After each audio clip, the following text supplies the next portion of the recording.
Hello नमस्कार, मी स्नेहा आणि माझ्या नवीन व्हिडिओमध्ये तुम्हा सगळ्यांचं खूप खूप स्वागत। आज मी आलेली आहे वाईपासून काही अंतरावर असलेल्या लोहारे या गावामध्ये। आज आपण या ठिकाणी पाल्पेश्वर नावाच्या एका मंदिराला भेट देणार आहोत। या मंदिराचं वैशिष्ट्य असं की इथे 5 लेण्या आहेत आणि त्यातल्या चौथ्या लेणीमध्ये 7 फूट उंचीचं स्वयंभू असं शिवलिंग आहे। एवढं मोठं शिवलिंग फारसं कुठे पाहायला मिळत नाही, सो हा व्हिडिओ शेवटपर्यंत नक्की बघा।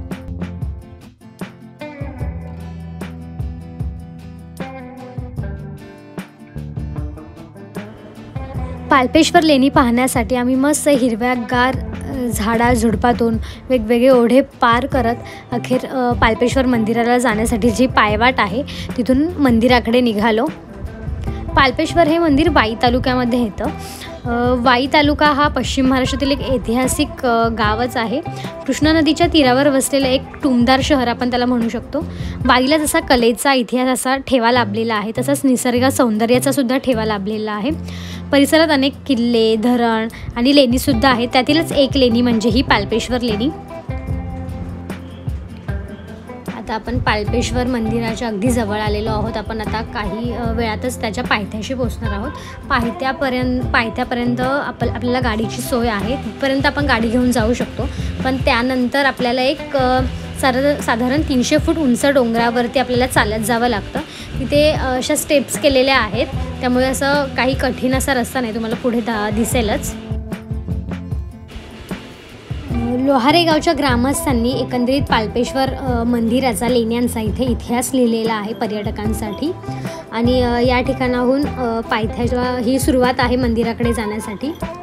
आम्हाला जाताना हे पाहुणे भेटले, त्यांची मस्ती पाहून मग आम्ही आमच्या दिशेने मंदिराच्या दिशेने निघालो।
अशा प्रकारे अखेर आपण 300 फूट उंच डोंगर माथ्यावरती पोहोचलेलो आहोत। हे जे समोर दिसतंय हीच ती लेणी आहे, पाल्पेश्वर लेणी आहे।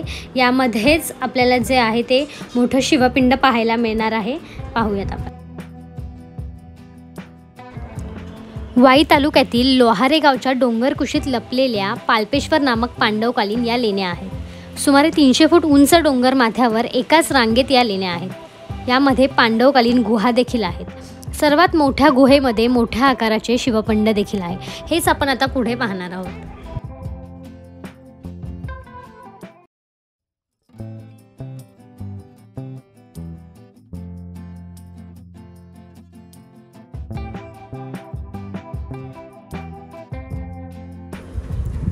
या लेण्यांमध्ये म्हणजे सर्वत्र या लेण्यांमध्ये असं थोडं पाणी झिरपत होतं.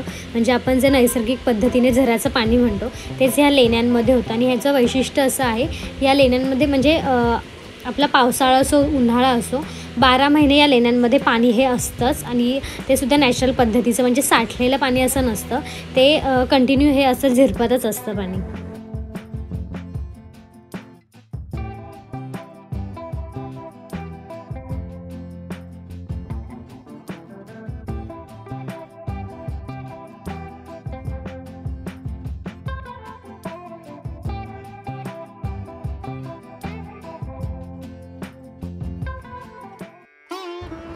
पाल्पेश्वर लेण्यांमधील चौथ्या लेणीतील हे मुख्य आकर्षण म्हणजे 7 फूट उंचीचे भव्य असे स्वयंभू शिवलिंग.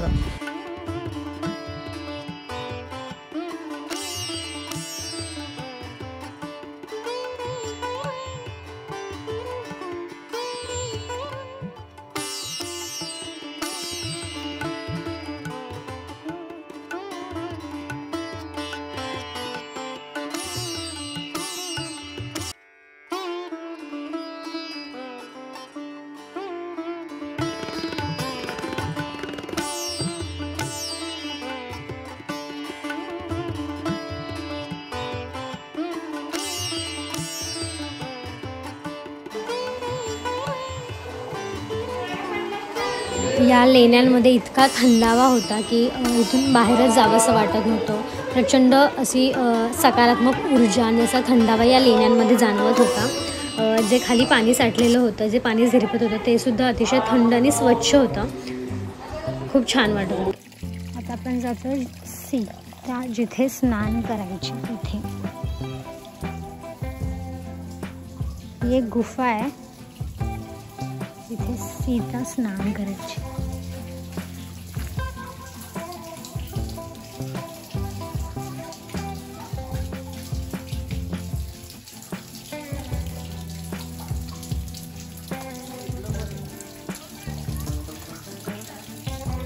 असं सांगितलं जातं की इथे सीता स्नान करायची.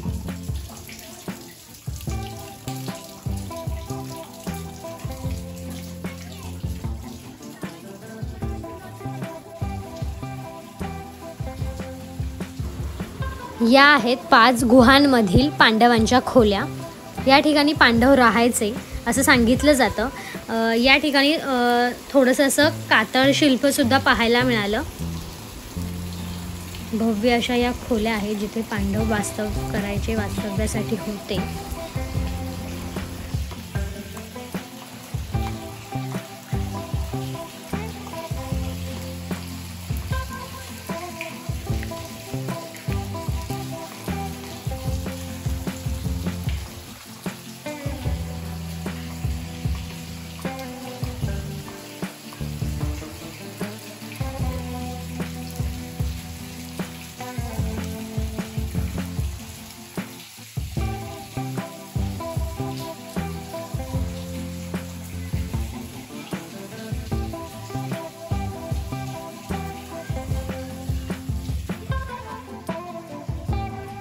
इथूनच मस्त असा हा वाई तालुका दिसत होता.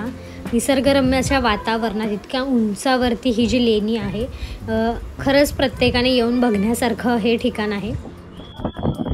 तर हे असं होतं पाल्पेश्वर आणि पाल्पेश्वरच्या आजूबाजूचा परिसर.